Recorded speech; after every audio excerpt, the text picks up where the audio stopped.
बिहार के सबसे बड़े एनडीए के चेहरे का नाम नीतीश कुमार है। दिसंबर 96 में Lalu Prasad Yadav the king maker Bihar के हितों को अनदेखा करके अपने हितों को साध रहे थे। एनडीए में बिहार का नेतृत्व करने के लिए सम्राट चौधरी जी को नीतीश कुमार जी ने खुद से चुना।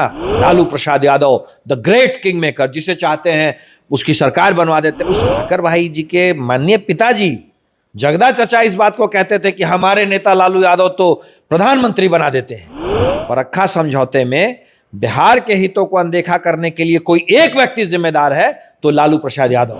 बिहार में स्टूडेंट क्रेडिट कार्ड की सीमा 4 लाख से बढ़ा के 10 लाख कर दी गई है। दिसंबर 96 में Lalu Prasad Yadav the king maker Bihar के हितों को अनदेखा करके अपने हितों को साध रहे थे। बिहार की राजनीति में इन दिनों कई मुद्दों को लेकर के घमासान मचा हुआ है।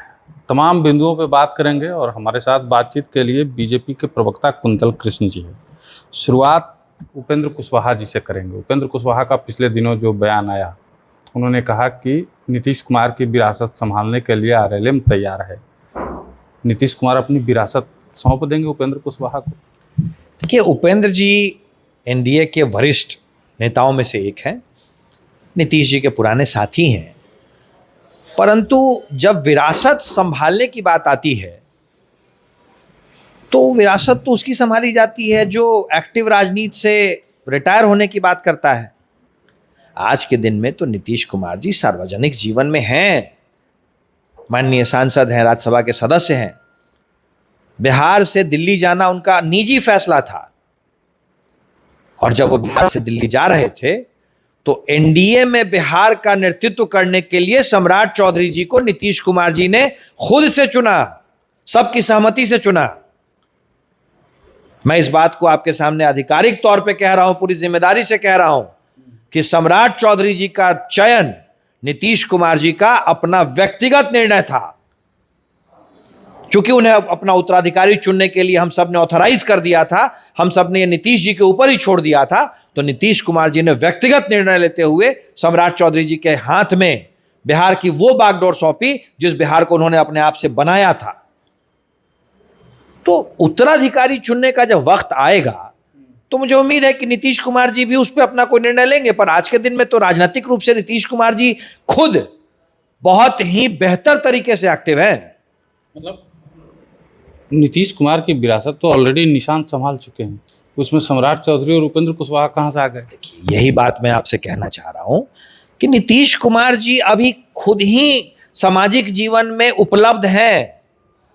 उनकी पार्टी में युवा नेताओं की एक अच्छी खासी पीढ़ी है। निशांत आज के दिन में बिहार के स्वास्थ्य मंत्री की तरह बहुत अच्छा काम कर रहे हैं, और भी लोग हैं। तो जब पार्टी के राष्ट्रीय अध्यक्ष की विरासत संभालने की नौबत आएगी तो नीतीश जी सक्षम है उसमें निर्णय लेने में। नीतीश जी और उनके साथी बिहार के मुखिया की तरह नीतीश कुमार जी ने अपने उत्तराधिकारी की घोषणा खुद से की।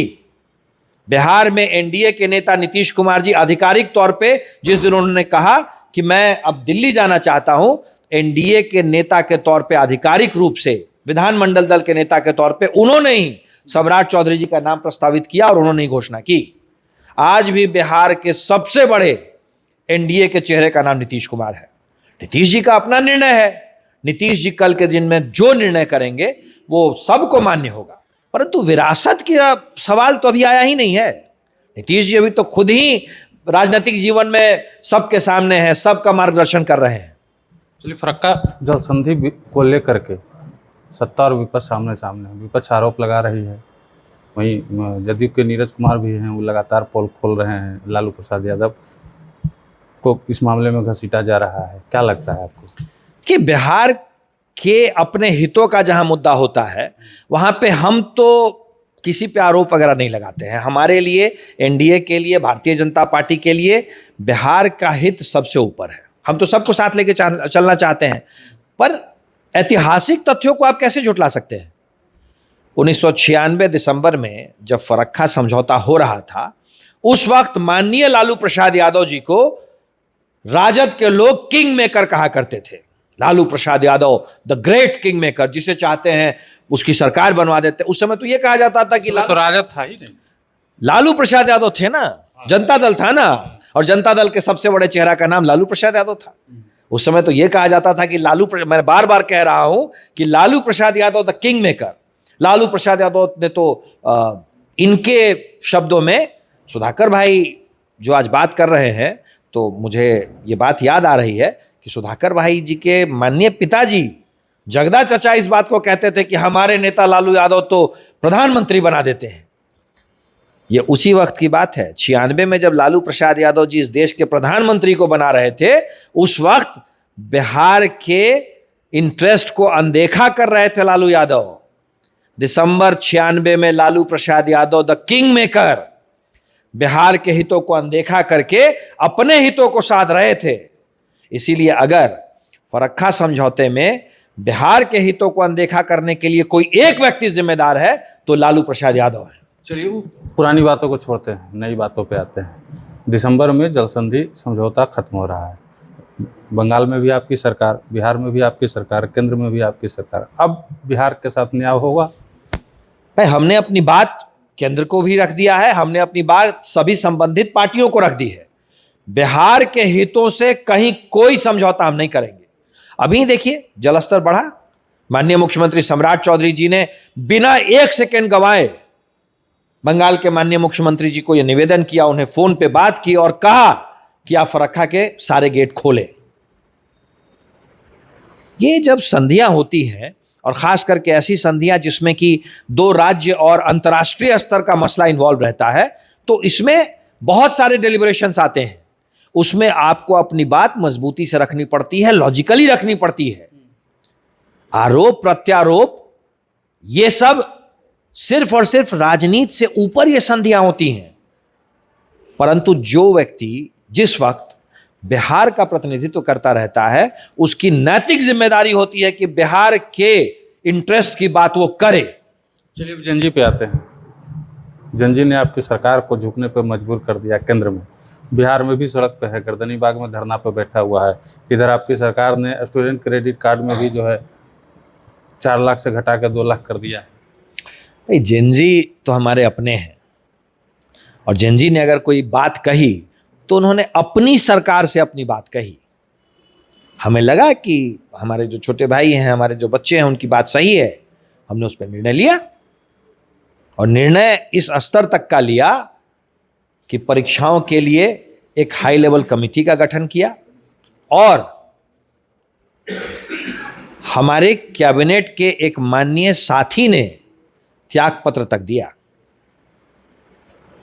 अगर सिस्टम को बेहतर बनाने के लिए हमारे अपने साथी को त्यागपत्र भी देना पड़ा, अगर हमारे अपने बच्चों को लगता है कि इससे सिस्टम सुधर जाएगा, तो हम तो उसके लिए भी तैयार हो गए। माननीय प्रधानमंत्री जी ने रात के 12 बजे हमारे अपने जेन जी जनरेशन से बात की, क्योंकि हमारे अपने हैं। जहां तक रही बात बिहार में क्रेडिट कार्ड की, स्टूडेंट क्रेडिट कार्ड की, तो ये विपक्ष का सिर्फ और सिर्फ फैलाई हुई एक अफवाह है। ये गंदी राजनीति का एक बड़ा ही विभत्स उदाहरण है। बिहार में स्टूडेंट क्रेडिट कार्ड की सीमा 4 लाख से बढ़ा के 10 लाख कर दी गई है। जी, 4 लाख रुपए जो हमारे बिहार के छात्रों को मिला करता था, वो तो मिलेगा ही मिलेगा। 2 लाख रुपए बिहार सरकार के अपने एजुकेशन वित्त के हिसाब से मिलेगा, हमारा जो कॉरपोरेशन है उसके पास से मिलेगा, और 2 लाख रुपए माननीय प्रधानमंत्री द्वारा चलाई गई योजना से मिलेगा। और इस देश में 166 संस्थान ऐसे हैं जिनको इंस्टीट्यूट ऑफ नेशनल इंपॉर्टेंस कहा जाता है, IIT, IIM, Indian institute of science. उन सारी संस्थानों में अगर बिहार का कोई भी हमारा अपना बच्चा, हमारा छोटा भाई, छोटी बहन अगर वो प्रवेश लेती है या लेता है, तो उसे 10 लाख रुपए तक की सहायता मिलेगी। बात है ये कि मिलेगा नहीं मिलेगा, ये बात की चीज़ है। बात है क्या जो बिहार सरकार ने तय किया था बिना ब्याज के देंगे, वो होगा कि नहीं? वही तो मैं कह रहा हूं कि बिना ब्याज का ऋण, इसकी सीमा उठा करके 10 लाख कर दी गई है।